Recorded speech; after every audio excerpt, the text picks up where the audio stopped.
आसमा शराजी ने भी हमें ज्वाइन किया। आसमा, यही बात कर लेते हैं कि हुकूमत ठीक है कि ऑब्वियसली तहरीक इंसाफ की केपी हुकूमत ने बड़ा तंग किया है और बहुत कुछ करते रहे हैं, लेकिन गवर्नर राज आपको लगता है ये कोई वाइज ऑप्शन है टू इवन थिंक अबाउट, या फिर ये तो आसान रास्ता देने के मुतरादिफ नहीं है पीटीआई को कि आप बैठे जी आराम से? मेरे ख्याल में बिल्कुल गवर्नर राज जो है वो एक दानिशमंदाना फ़ैसला नहीं होगा अगर ऐसा होता है। उसकी वजह ये है कि वहाँ पे जो पब्लिक विल है उसको भी आपने देखना होता है, और अली अमीन गंडापुर साहब जो हैं वो पाकिस्तान तहरीक इंसाफ का वहाँ पे फेस है।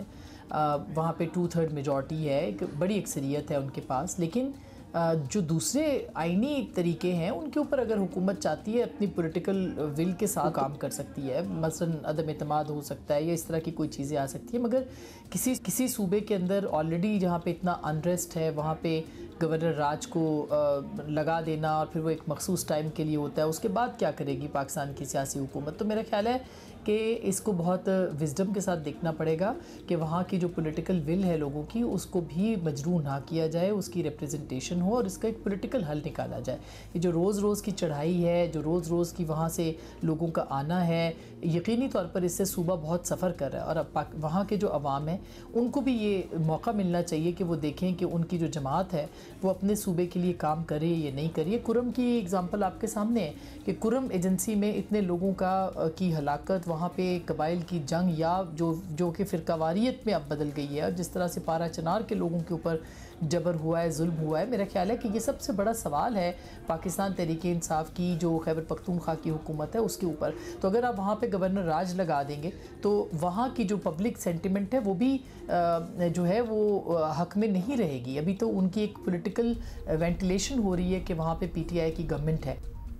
असमा साहब, गवर्नर राज वाली बात अब तहरीक इंसाफ के लिए एक एक्स्ट्रा प्रेशर फ़िलहाल तो पुट कर सकती है, जो बज़ाहिर अंदरूनी मामलात में बड़ी पूरी तरह फंसी हुई है। फ़ाइनल कॉल की नाकामी के बाद पार्टी क़यादत की तरफ से इस्तीफ़े भी आना शुरू हो गए हैं।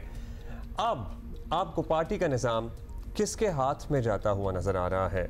क्या इमरान खान की फैमिली ही का कोई फ़र्द आगे आएगा जो ये मामलात संभालेगा?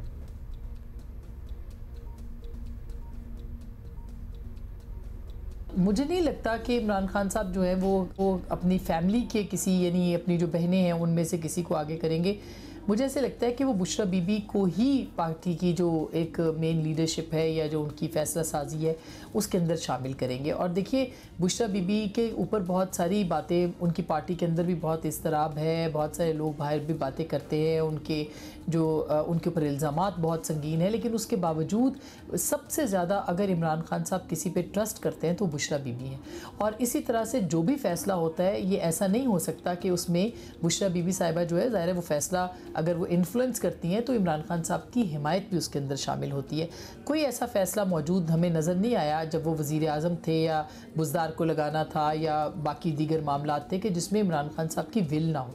लोगों को अगर अपॉइंट करना था या जिस तरह से उनके फ़ैसले होते थे उस पर एतराज़ात होते थे, उस हर फैसले के अंदर बुशरा बीबी अगर इन्फ्लुएंस करती थी तो इमरान खान साहब इन्फ्लुएंस होते थे। डेफिनेटली इन्फ्लुएंस वो करती हैं, और इमरान खान ऑब्वियसली उनकी वाइफ हैं तो वो उन पे अच्छे शौहर की तरह मानते हैं, बहुत अच्छे शौहर की तरह, लेकिन कुछ ज़्यादा ही अच्छे शौहर की तरह नहीं, कंसिडरिंग कि उनकी जो डिसीजन मेकिंग थी that did not work out for the party. और मुरीद भी तो है ना, तो मुरीद तो मुर्शिद की बात मानेगा। ये तो बहुत ओवरलैपिंग चीज़ें हो गई। खैर, इन एनी केस आसमा, आपसे हमने ये पूछना है कि ऑब्वियसली पीटीआई का मरकजी बुनियादी एजेंडा तो एक ही है और वो है खान साहब की रिहाई।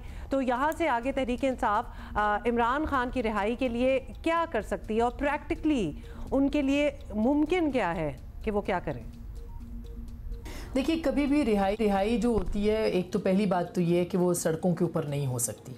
पाकिस्तान तहरीक इंसाफ ने जो आखिरी कॉल दी और इमरान खान साहब ने ये कॉल दी और डी चौक की कॉल दी और ये कहा कि ये आखिरी कॉल है, ये फ़ाइनल कॉल है। मेरा ख्याल है कि ये एक इसीलिए था कि बहुत सारे मुकदमात के अंदर इमरान खान साहब जो हैं उनकी, और सबसे बड़ा मुतालबा यही था कि उनको या तो रिहाई मिले या फिर उनको रिलीफ दिया जाए। ये ऑन द रिकॉर्ड ये बातें आ चुकी हैं कि उनको बनी गाला शिफ्ट कर दिया जाए, खैबर पख्तूनख्वा में शिफ्ट कर दिया जाए। तो उनकी रिहाई का जो एजेंडा है वो सड़कों के ज़रिए तय करने की बात की गई। इसके बहुत मल्टीपल इसके जो थे वो पर्पसेस थे पीटीआई के सामने।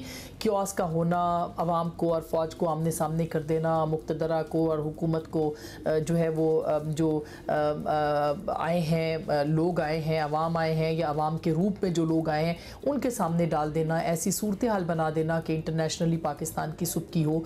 इस सारे के साथ साथ एक ये भी था कि रियासत को अंडर प्रेशर किया जाए कि वो उनको NRO दें या उनको वो रिलीफ दें, जो कि मुमकिन नहीं है। और इसलिए मुमकिन नहीं है कि उनके सारे मुकदमात जो हैं वो इस वक्त अदालतों के अंदर है। तो अगर इमरान खान साहब सड़कों के ज़रिए से रिहाई लेंगे तो कल को कोई भी आ जाएगा, उनकी अगर किसी के पास कोई भी जमात के पास कोई अक्सरियत है या नहीं भी है, वो 2000-5000 लोग लेके डी चौक के सामने बैठ जाएं और वो कहें कि रिहा कर दें, तो ये इस तरह रियासतें नहीं चलती। रिहाई के लिए इमरान खान साहब को पॉलिटिकल डायलॉग भी करना पड़ेगा।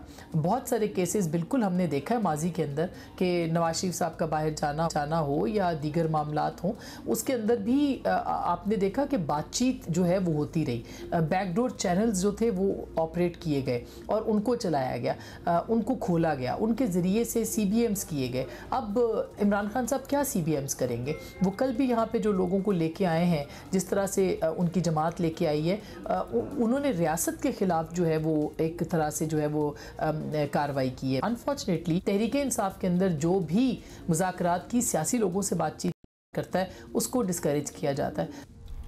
बहुत शुक्रिया आसमा शराजी। अब